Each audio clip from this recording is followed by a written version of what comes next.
So the first Philippine Constitution was the Biak na Bato Constitution. So the Philippine Revolution reached a stalemate in 1897 when the revolutionary forces of General Emilio Aguinaldo fled to the mountains of Biak na Bato in San Miguel de Mayumo, Bulacan. So the revolutionary government had already been formed in March that year with Aguinaldo as president in Tejeros at San Francisco de Milabon, now the General Trias, in Cavite. It was this government that was now in Biak na Bato. So we have two Filipinos, which are Isabelo Artacho and Felix Ferrer, were tasked to write a constitution. So, both of them decided to adopt the provisions of the constitution from Himaguayo, Cuba. From this, the constitution of Biak na Bato was formulated. So, the constitution was promulgated by the Philippine Revolutionary Government on November 1, 1897, and became the provisionary constitution of the government during the revolution against Spain. So the Biak na Bato Constitution had its own unique features. Its preamble reiterated the objective of the revolution, which was the separation of the Philippines from the Spanish monarchy and their formation into an independent state with its own government.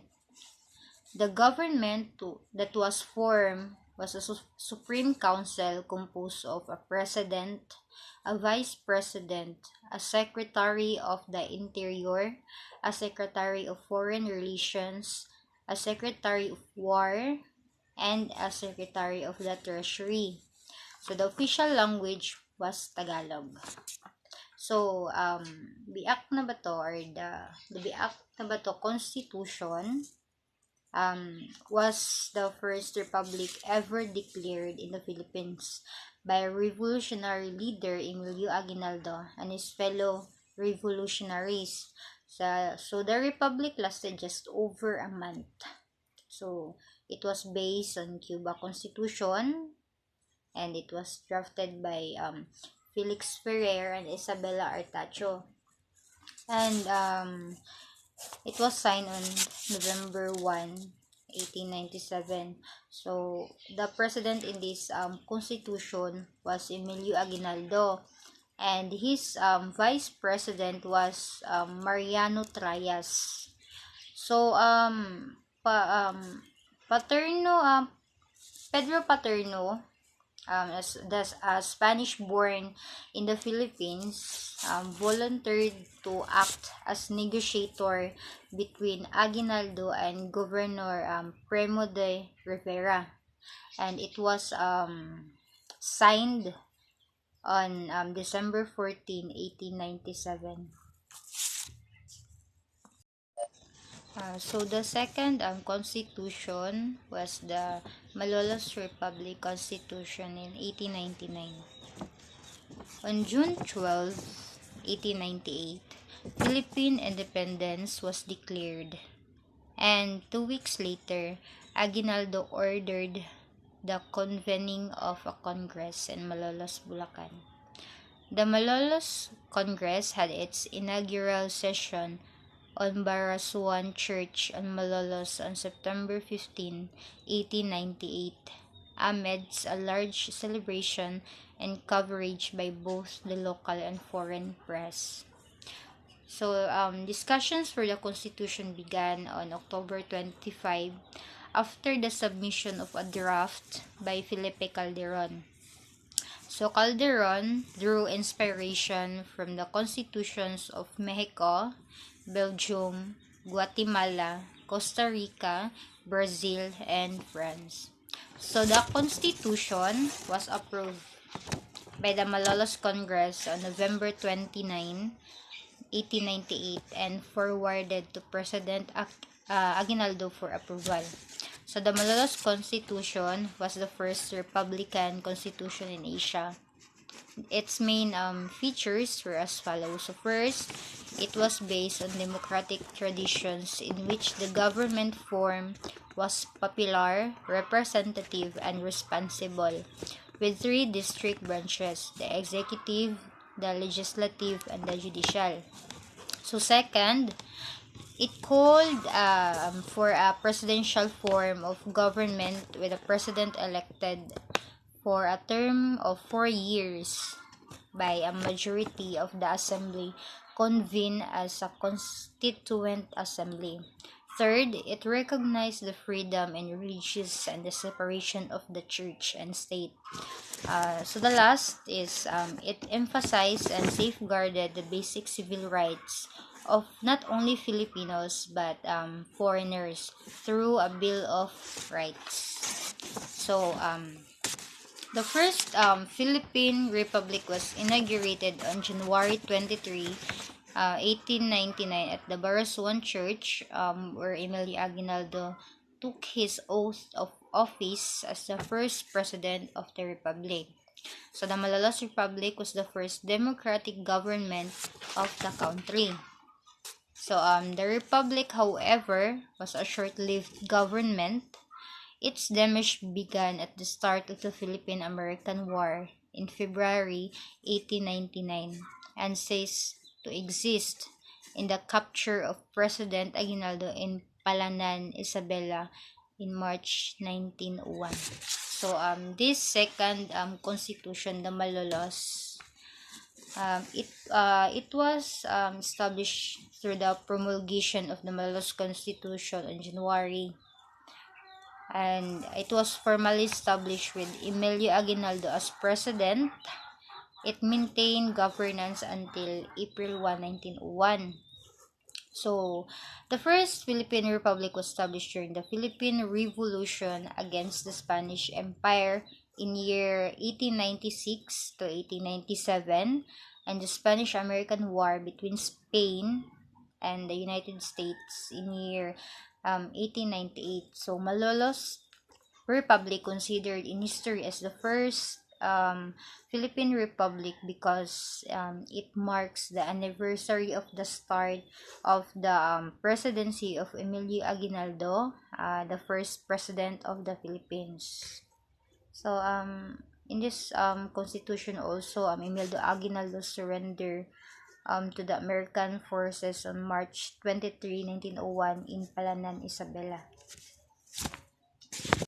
The 1935 Constitution and the Commonwealth Government. It served as the fundamental law of the land from 1935 to 1972. It established that upon the withdrawal of American sovereignty, power, and declaration of Philippine independence, the Commonwealth shall be known as the Republic of the Philippines. It enumerated the composition, power, and duties of the branches of government, which is the executive, legislative, and judicial.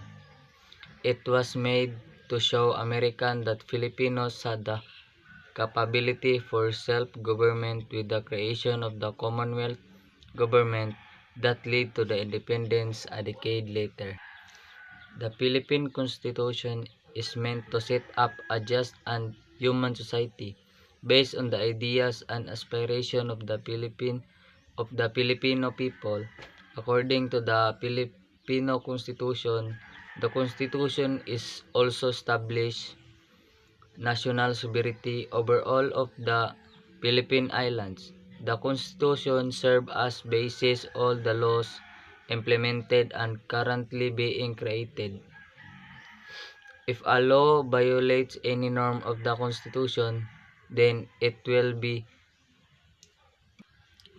nulled and violated and will not look any force and effect. Also, the 1935 Constitution or the Constitution of the Commonwealth of the Philippines draw up under the terms of the Republic Law 73-127 or Tidings-McDuffie Act serve as a basis for an independent Filipino government from 1946 until 1973.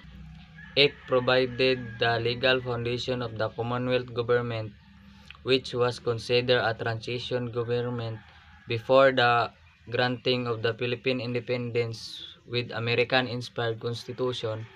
Then, the Philippine government would eventually base its government organization after American administration. Some of the noticeable features of the 1935 Constitution is the bicameral legislature, composed of a Senate and House of Representatives. Under the Constitution, the it is stated that the Philippine President is to be elected to a 4-year term together with the Vice President. Without a re-election, the candidates for the said position must have the rights of suffrage by male citizens of the Philippines who are 21 years of age or over and are able to read and write. Moreover, it also stated in the Constitution that all citizens may be required by law to render personal military or civil service. And also, the Constitution was approved by U.S. President Franklin Delano Roosevelt on March 23, 1935 and ratified by Filipino people in a plebiscite on May 14, 1935. The Japanese occupation and the Second Philippine Republic, the 1943 Constitution, is a Filipino political party during the Japanese occupation. It ordered and elected the Philippine Commission for the Philippine Independence or PCPI to write a new constitution. This was finished and signed in September 4, 1943. Was approved by the Kapisanan ng Paglilingkod sa Bagong Pilipinas or Kalibapi. On October 14, 1943, the Second Republic began with Jose P. Laurel as president. The Constitution was a condensed version of the 1935 Constitution and was only reflected during the duration of the war. It's a republic with 3 officers: executive, legislative, and judicial, and the power were concentrated with the president. The Bill of Rights is about citizens' duties and obligations rather than their constitutional rights, and Tagalog was declared the national language. The 1943 Constitution was the constitution of the Japanese-sponsored Second Republic of the Philippines 1943 to 1945. It was recognized as legitimate and binding only in Japanese-controlled areas of the Philippines, but was ignored by the United States government and the Philippine Commonwealth government in exile. In June 1943, the Preparatory Commission for the Philippine Independence or PCPI, composed of 20 delegates, was created to draft a new constitution. By the Kalibapi or Kapisanan ng Paglilingkod sa Bagong Pilipinas, the only political organization allowed at that time. The Japanese monitored the drafting of the Constitution and instructed the members of PCPI, led by Jose P. Laurel, that the Constitution should conform with the principle of the Greater East Asia Co-Prosperity Sphere. In September 1943, the draft Constitution was unanimously approved by all members of the PCPI and was submitted for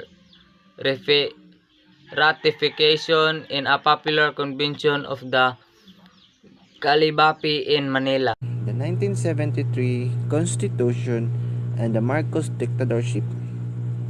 The dictatorship of the Philippines President Ferdinand A. Marcos in the 1970s and 1980s is historically remembered for its record of human rights abuses, particularly targeting political opponents, student activists, journalists, religious workers, farmers, and others who fought against the Marcos dictatorship. So, these student activists and the farmers and the others who are against Marcos, they call it Marcos dictatorship because they are oppressed, and Marcos is targeting the students who are activists. That's why they became activist people or student or farmers. It's because they don't agree with the laws of Marcos in this past years. I did and didn't agree the Marcos will be buried with heroes.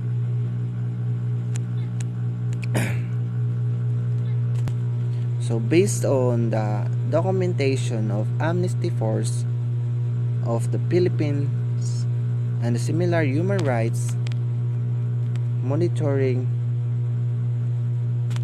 historians believe that the Marcos dictatorship was marked by 3,257 known extrajudicial killings and 35,000 documented tortures, and 77 disappeared, and 70,000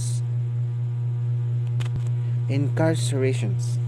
Some 2,520 of the 3,257 murder victims were tortured and mutilated before their bodies were dumped in various places for the public to discover, a tactic meant to know fear among the public, which came to be known as salvaging. Some victims were even subjected to cannibalism.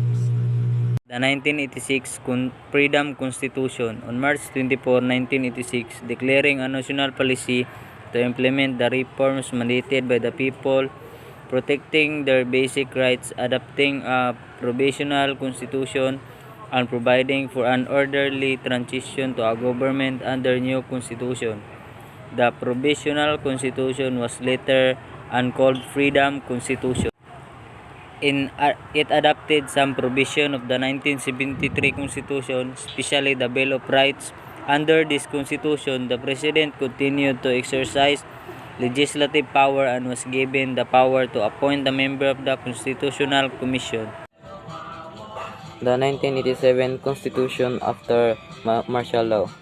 President Corazon Aquino government had three options regarding the Constitution: revert to the 1935 Constitution, retain the 1973 Constitution, and be granted the power to make reforms or start anew and funds elections of the delegates to the Constitutional Convention were held on 20 November 1970, and the conversation began formally on 1 June 1971 with former President Carlos P. Garcia began to elect as conversation president. The 1987 Constitution established a representative democracy with power divided among three separate and dependent branches of government: the executive, bicameral, legislature, and the judiciary.